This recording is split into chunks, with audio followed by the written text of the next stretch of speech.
In Matthew chapter 5, verse 4, Jesus says, "Blessed are those who mourn, for they shall be comforted."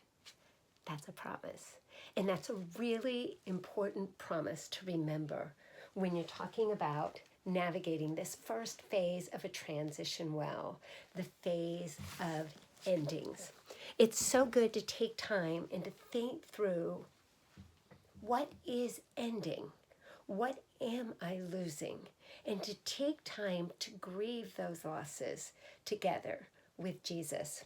One of the things I love to do is to art journal because for me that really can help me process. And a dear, dear friend was sharing with me an idea about writing an obituary for the losses in your life. And I thought, oh my gosh, how incredible could that be to actually take time to think through what have I lost and then to write an obituary for it. So one of the things I did with art journaling first was I created a graveyard. And this is a graveyard of the things that I have lost since my hearing was restored. Now you have to know, getting cochlear implants, regaining my hearing from zero, hearing literally zero, to the Lord enabling me to hear again 95%, huge gift from Jesus that I am forever thankful for. So remember when we were talking about that chart right there, it was voluntary because I chose to go through the surgeries because I sensed Jesus was leading me to, and it was positive. I mean, it was amazing how incredible that is. But even things that are voluntary and positive are still transitions, and we still need to go through these three different phases of them. So that's an example of a positive transition where I was totally focused on the new beginning. I am hearing again, people, and not thinking at all about the losses. Now people are probably like, wait, deaf is a disability, what losses could there even be? Well, it's amazing how it has helped me to take time to identify those, because anytime you change from one state to another, there are things you leave behind. And so I went ahead and I created this graveyard, and this is the graveyard of what I left behind when I regained my hearing. There's a reason Jesus said before he healed somebody, do you want to get well? Because it's going to change your life, and not just the body part that's being healed, but it has bigger ramifications. So for example, I'm just going to share with you some of the things that are in my recent graveyard that I had right here. For example, quiet. There was a lot more quiet in my life. It was amazing to discover how noisy the world actually is. And while I can still take my processors off and return to that quiet, and trust me, I really appreciate that, especially if I'm on a flight with a screaming baby. But I will say I need to keep them on a lot because it's important for my brain to keep growing in learning, to keep hearing better and better as I do that. And so there is that loss of quiet that has resulted in my life. It's a natural trade-off. Time. It's amazing. When you can't hear, TV is not very interesting because captioning just does not quite do it the same as just hearing it regularly. There's a lot of other things. Listening to podcasts now, I spend a lot more time. So there's a lot more noise that's in my world, and I don't have as much time or space for thinking. And I have to be really careful about that. One other thing that was fascinating is this whole arena of boundaries, which I didn't even realize because I could only listen so much until my brain was maxed out and brain fatigue started setting in and my brain started hurting. It served as a type of boundaries for me. And it was actually, I didn't discover until all of a sudden those boundaries didn't exist anymore, that I needed to learn how to say no. And that was like, oh my goodness, that's been a whole nother journey of what God's been doing in the messy middle, and we're still in there, people. And so there's a lot of things. One other thing too that's been really fascinating is focus. I had to focus a lot more. So whenever I was listening to somebody, I was much more attuned to them and paying more intentional attention to them. Also, when I was listening, people had to be totally focused on me too. And so my interactions were a lot more focused because people couldn't be turning away and doing different things. The lips, I had to see the lips or I was not hearing anything.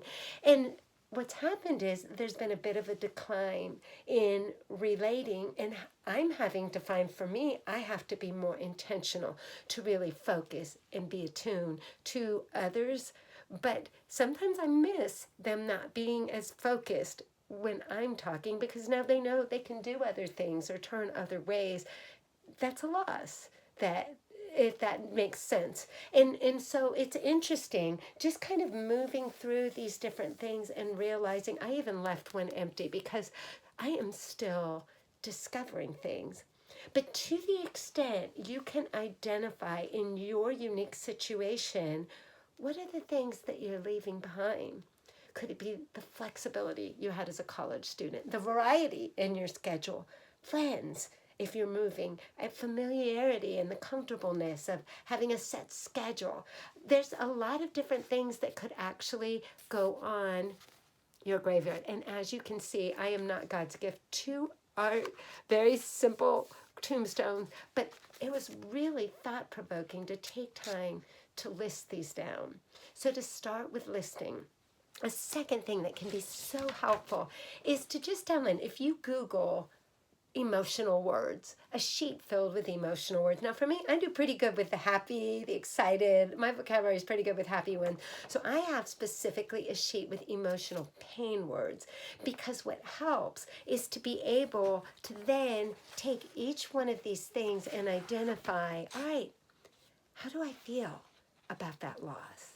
And to take time to be honest and really get in touch with what's going on inside of me so that then I can take this and I can go to the Lord. Because here's the deal. Blessed are those who mourn, for they will be comforted. The comfort doesn't just come as you mourn. The comfort comes from the great comforter who delights to comfort us when we come to him. There's a reason that over 1/3 of the Psalms in the Bible are laments. And that is because they are there to teach us what can it look like to lament. If you look in the resources section on this website, there's one resource called Learning from Story to Better Embrace God's Story for Your Life.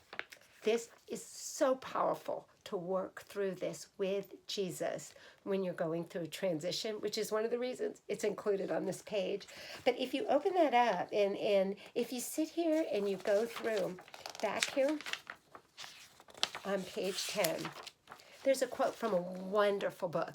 If you want to do a deep dive in learning how to lament, I highly recommend Vinitha Rendell Reisner's book, The Scars That Have Shaped Me. Excellent resource on learning how to lament. And I drew some quotes from there for in here, and this is kind of like a quick dive into a quick primer or 101 in learning how to lament and in what's helped me learn to do that. But listen to what she says. God welcomes our lament to help us hold on to him. He knows that our tendency is either to pretend everything is okay while we suffocate on the inside, or to walk away from God believing he doesn't care. Lamenting keeps us engaged with God. When we lament, we invite God into our pain so that we can know his comfort and others can see that our faith is real. Our faith is not a facade we erect to convince ourselves and others that pain doesn't hurt. It is an oak tree that can withstand the storms of doubt and pain in our lives and grow stronger through them.